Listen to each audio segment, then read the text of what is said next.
Hello everyone, welcome back to the Daily Knitter Knitting Podcast. My name is Tiffany. In today's video, I'm excited to share with you 2 summer knits that I've completed in anticipation for our family trip in April to Turks and Caicos. I'm very excited to be escaping this hell that has been winter this season. It's been so cold here in New Jersey, and I just cannot wait to get on a beach and be able to wear a t-shirt and shorts again. So let's just get started. The first shirt I want to share with you all is my Dido tee by Sari Nordlund. I knit the size 2, and the yarn that I used is Sanascarn Duo in 1001 white. It's a pretty standard white. Maybe it leans a tiny bit warm, but I would say when you look at it in person, it's a pretty right in the middle of the road white. And I love the way that this stitch comes out in the white color. And I'm just so proud of this t-shirt. This is the first lace pattern that I've done that's an overall garment. I've technically done a bandana for a friend that had a little bit of lace patterning in it, but this is the first time I've done it in a garment. And when I first started knitting, I really steered away from lace knitting because I thought that it was going to be really hard to wear, especially in a summer pattern where essentially you'd probably just be wearing your bra underneath or maybe like a tank top. And I just felt like with the lace patterning in the front, it would be too gaping and make it kind of unwearable. But honestly, I've just seen more and more people knit them in other knitting podcasts, and I love Sari Nordlund's patterns, and I feel like her lace knitting patterns always just look so intriguing and delicate and feminine. So finally I just figured, you know what, I have this yarn in stash, let me just knit this up and see how it goes. Like, you never know until you actually knit one. And I'm really glad I did because I love the motif of this shirt. And when I put it on, I'll put pictures here. You really can't tell that I'm just wearing a nude bra underneath unless you're really up close and looking. So I feel like even though there are little holes all throughout the motif, you can't really tell. And that's partially why I chose this specific pattern, is because I felt like the holes just weren't that big. But yeah, I feel like it looks really, really good on, and I'm just so glad that I decided to dive into lace knitting and knitted up this t-shirt. Now for the overall fit, weirdly, I did do a gauge swatch with this because one of my 2026 goals was to gauge swatch, especially with yarns that I have not worked with before. And so the Duo yarn was one yarn that I've never worked with before. It's 55% merino wool, 45% cotton. And I knit up the gauge swatch, and I'm pretty sure I hit gauge. Like, I either had 21 or 22 stitches in stockinette, which is what she recommends your gauge swatch should be. The pattern calls for 22 stitches. So I figured even if I had 21, it's not a big deal, because then if anything, the garment would turn out a little larger, which is fine. So I decided to do the size 2, which is pretty true to my size according to the pattern, which is like your bust measurement plus however many centimeters of positive ease you're supposed to get. And so what I don't understand is that even though my stockinette gauge on this garment is closer to 19.5 to 20 stitches, my overall garment is smaller than the measurement for the size 2 garment. And that should not happen, because if your gauge is larger than what the pattern calls for, your garment is going to be bigger because there's more stitches, or you know what I mean? Like, the stitches are just larger. So if you're casting on the same amount of stitches, you're going to get a larger piece. So it must just be that my lace knitting is very tight, or Sari Nordlund's lace knitting is very loose, because the whole entire back is stockinette, and the front panel is the only part that is in this lace patterning. So I don't really know. Like, maybe my maybe my cables are also really tight. It has these really dainty cables going on both sides, and this middle motif is just absolutely gorgeous. But that's the only conclusion I can come up with, because it does not make sense if my gauge is larger that my overall garment still is smaller. Someone make it make sense. It's ultimately, it's fine. I still love the way it fits, and it's not a big deal, but I'm a little peeved because I made the effort to do a gauge swatch. And again, she calls for the gauge swatch to be in stockinette. She doesn't necessarily say you should gauge swatch in the pattern. And also in the pattern, it's kind of, for me, it's like really hard to count stitches, because a lot of these are, 4 stitches together, knit together or something. So it's like, how do you really count? It's kind of hard. So it makes sense to do the gauge swatch in the stockinette, but I don't know. Let me know if you have ever had that issue as well, where you did the gauge swatch in stockinette, but then when you knit in the pattern, somehow it came out wrong. Like I'm a little confused by that, but I'm glad that ultimately this garment still fits great. Now the only modifications, actually, sorry, let me talk about construction first, then I'll go into modifications.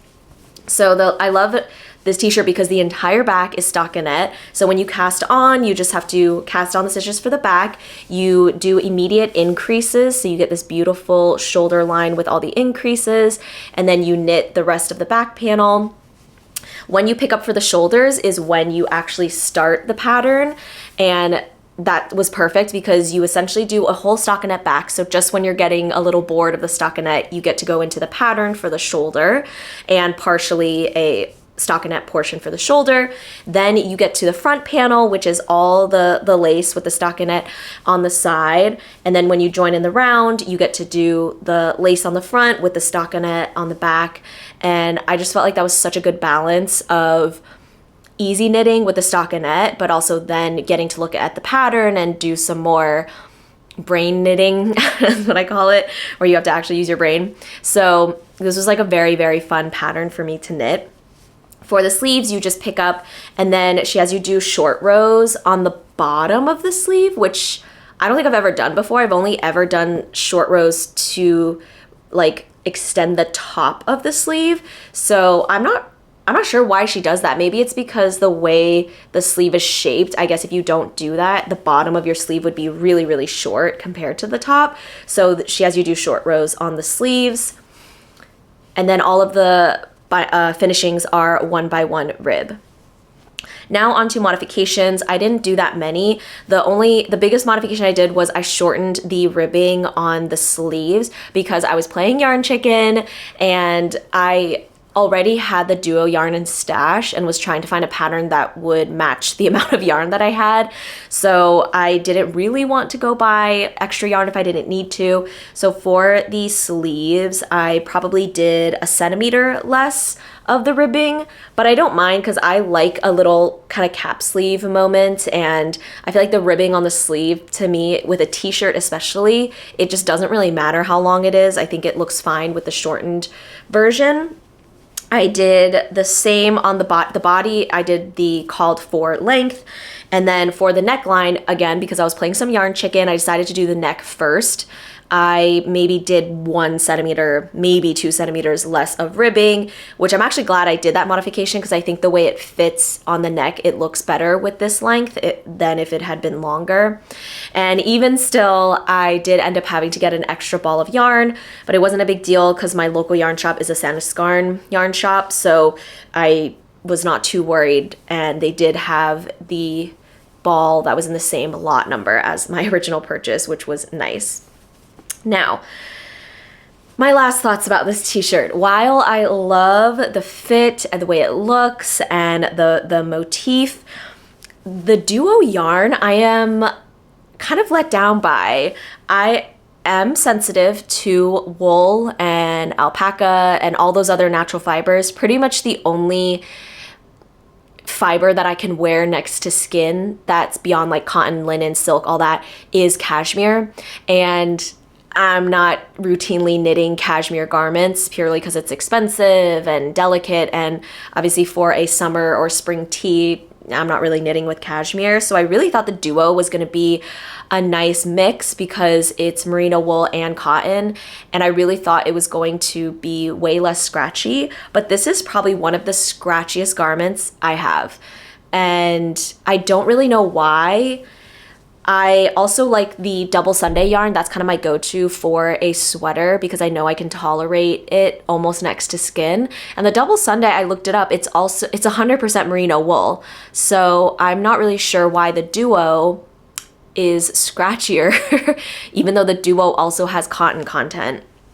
And the only thing I can think of that potentially made this scratchier is that after I washed it and soaked it in wool wash, I put it in my laundry machine, or in my washing machine under medium spin cycle. And I have done that with my 100% wool sweaters before, but this is a new washing machine and it kept giving me errors and I kept trying to spin it. And then finally, when I spun it the last time, I think it went through a little bit better, but there were a bunch of little balls of white fluff that had shed from this garment, and I was freaking out because I thought I had ruined it, and I was like, oh my god, did I just like completely ruin my garment? And let me see if you can see. So I hope you can tell. You can already see some of the, I don't want to call it pilling, but I guess it is pilling. Do you see that? That's just fluff. That is pilling. You see that? And I have to assume it's from the washing machine, so that's on me. But maybe that's what's causing it to be extra itchy. That's like the only thing I can think of, because otherwise to me it's like I don't understand why this would be itchier than a 100% merino wool garment that I know I can tolerate. Maybe because this is like tighter and it's really next to skin, whereas most of my sweaters I am wearing a long sleeve underneath, but even so the collar is next to skin and doesn't feel as scratchy. So I'm not really sure.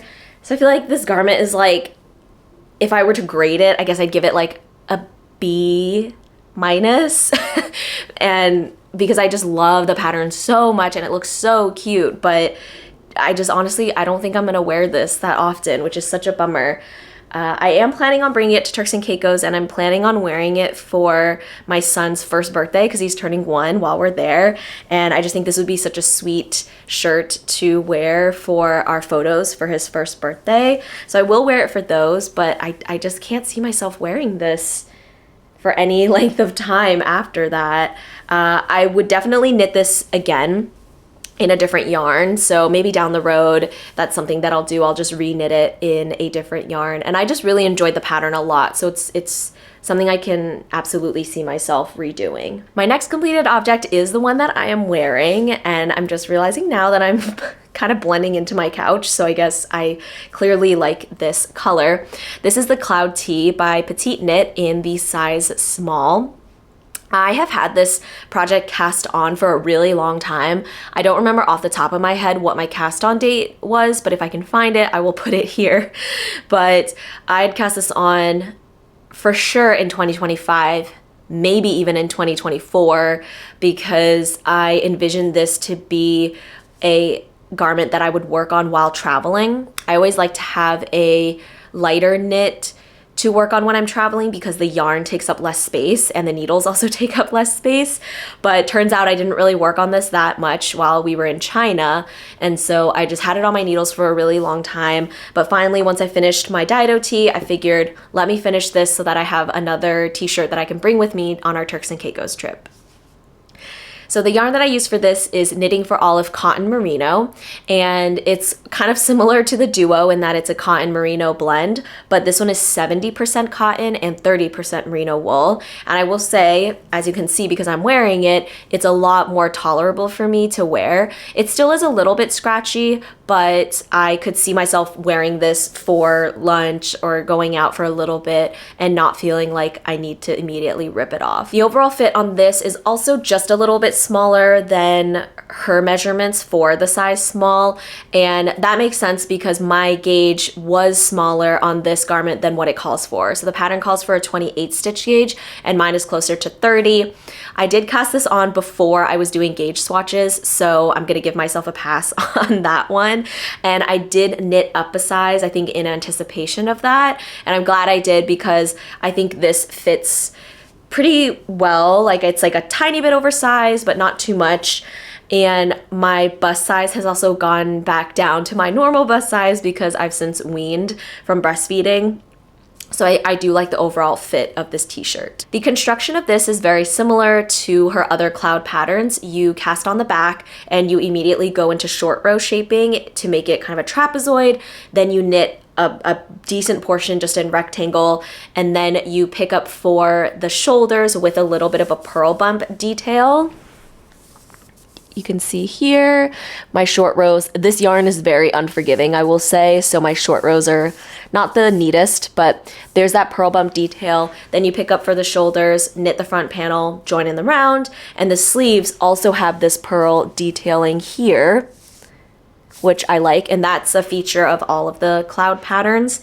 And all of the finishings are a few rounds of 1x1 rib followed by a few rounds of knit, and then you bind off everything knit-wise, and that gives you this really cool raw edge, kind of raw hem look with the stockinette. And the neckline you just pick up and knit a few rounds, and again that gives you that rolled kind of raw hem look that I really like, and that's featured on all of the cloud patterns as well. As for modifications, I don't usually modify anything on the cloud patterns because I love the the finishings and all that. However, I actually wish I knit this one longer, and again, I'm not really sure, maybe my measuring was just off, but I knit exactly to the length that she suggests to before you do the finishings on the body. And I really thought I was going to get a garment that was longer, but maybe I was just mismeasuring because I did that, and then this garment is definitely shorter than I would have preferred. And if this were like the cloud blouse or even the cloud sweater, I would not mind ripping back all of the finishings and just lengthening it. But I also only had like a tiny bit of yarn left for this, and probably not enough to fully extend the length as much as I want. It's fine. With my high-waisted jeans, you can see in the photo, you really, like, nothing's showing anyways, so it's fine to have the cropped look. I think if anything, I would have just loved for it to be like 2 to 3 centimeters longer, so it's not the end of the world that it's slightly shorter than I would like. And I plan on mostly wearing this with high-waisted pants and skirts anyways, so I think the cropped look ultimately will fit well when I want to wear it within those outfits. Last thoughts, I'm just glad that this one is less itchy, so I probably would wear this one a little bit more on our trip and just in general when the weather gets warmer. And I would definitely knit another shirt in this yarn. I think I really like it. I think it would look really good held double as well in like a blouse or DK weight sweater. So that's a nice alternative. I think if you're really sensitive to wool like me, but like the bounciness that wool gets when you knit, this one could be a good option for you. Next, let's move on to whips. I just have one on the needles so far, and the cloud blouse has its chokehold on me, okay? It's another cloud blouse. I don't want to hear it. It's my fourth one or fifth one. I think it's my fourth one that I've done. So this is officially the pattern that I've cast on the most. And I am repurposing my Knitting for Olive heavy merino yarn in Dusty Banana. If you remember, this was the yarn that I knit my heart chain sweater out of. But because of one of my goals in 2026 was to just frog the pieces that I'm really never gonna wear, I did decide to frog that sweater because as much as I loved all of the motif and the knitting experience of that sweater, I just knit it way too small. My gauge was completely off, and I was just never gonna wear that sweater. So as much as it hurt to frog that sweater, I felt like I needed to immediately repurpose the yarn so it would take the sting away from having to frog that piece. And I really tried my best, you guys, to look for a pattern that I could knit with the heavy merino without having to hold it with something.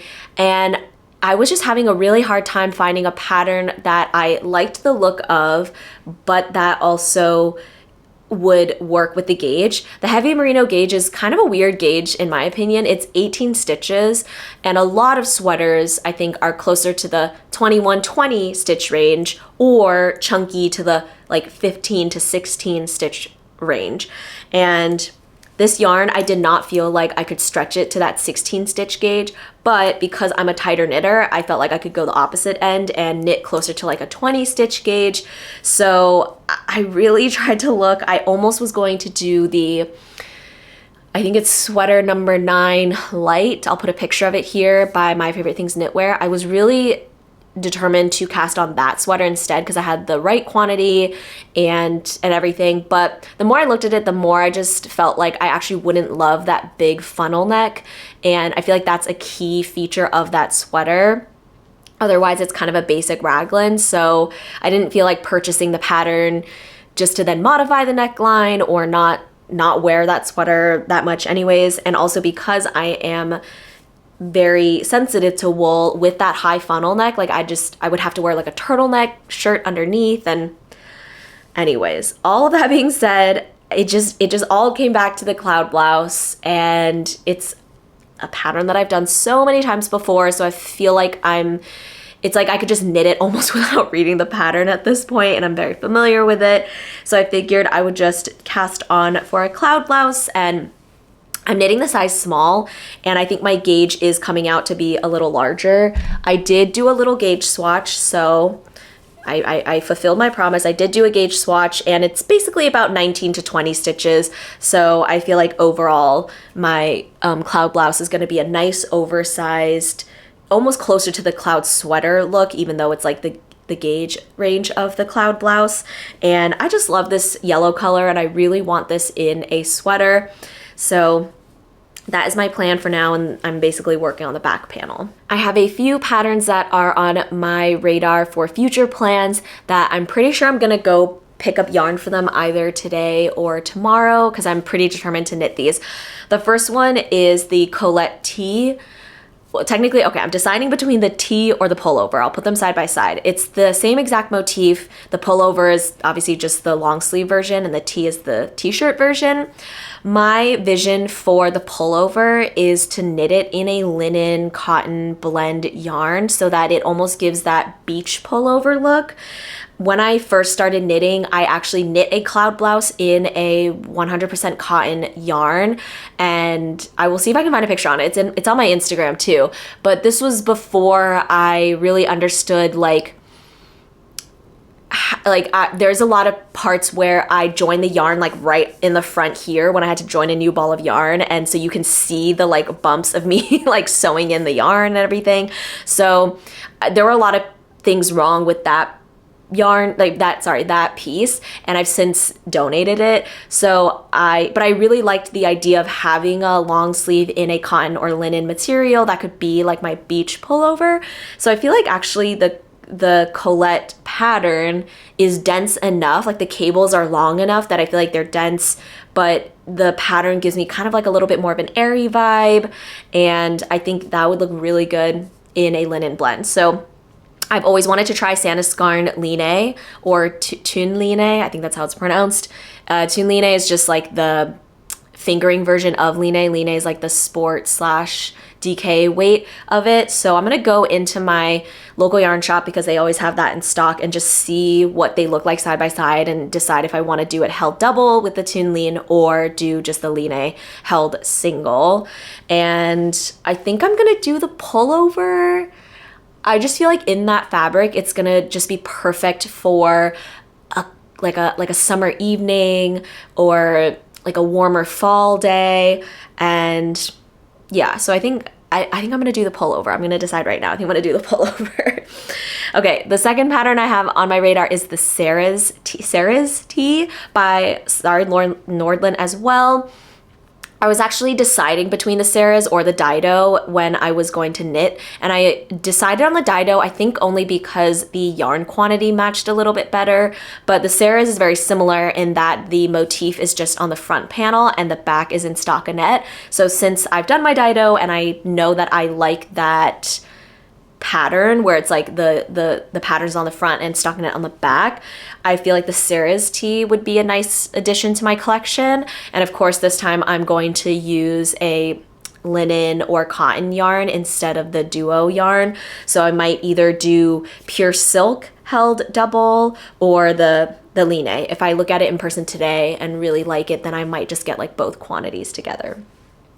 And the last item that I have on my radar is a sweater, even though I'm trying to move away from knitting sweaters because I have so many sweaters in my collection. The tulip loop sweater has always been one that I've found really attractive. I like the way the cables look, and I think the cabling also is not super frequent. Like the cables are pretty big, so you're not constantly doing cables. And I think the overall size and look of this sweater is really cute. I actually really like the pink color that is in the picture, even though I don't wear a lot of pink, but I'm thinking maybe like a light pink, like a ballerina pink would look kind of cute and kind of sweet. And it is like Valentine's Day soon, so maybe that's why I'm feeling like pink, like that would be nice to knit with. But yeah, I think also the sleeves are wider at the end, which I like the look of that. So I might pick up a sweater quantity of that plus a soft silk mohair. That was also one of my goals for 2026, is to knit a sweater with a soft silk mohair. When I feel soft silk mohair in person, it feels very scratchy to me, so I've always been hesitant to incorporate it into a sweater, even though in so many sweater patterns you use a soft silk mohair. So usually I've just omitted that whenever I've done any sort of knitting. But I do like the look of it where it gives that fuzzy halo, and I'm thinking maybe it's one where once you wash it a few times and wear it, it won't feel that scratchy. So again, it's one of the things where it's like I'm not gonna know unless I fully knit with one, and it is what it is. So I think maybe this sweater I will knit with that because it does call for holding with a soft silk mohair. And again, the Santa Scarn has a soft silk mohair. Knitting for Olive also has one. I've heard that the Knitting for Olive one is softer, but I've ordered one before and I feel like it's just as scratchy, so maybe I'll just get it from my local yarn store and get like a Santa Scarn one. But of course, I will update you if I cast on these projects, and you'll see them in future podcast episodes. All right, so that was everything that I wanted to talk about today. I hope that you enjoyed, and I will see you all in my next episode. Bye.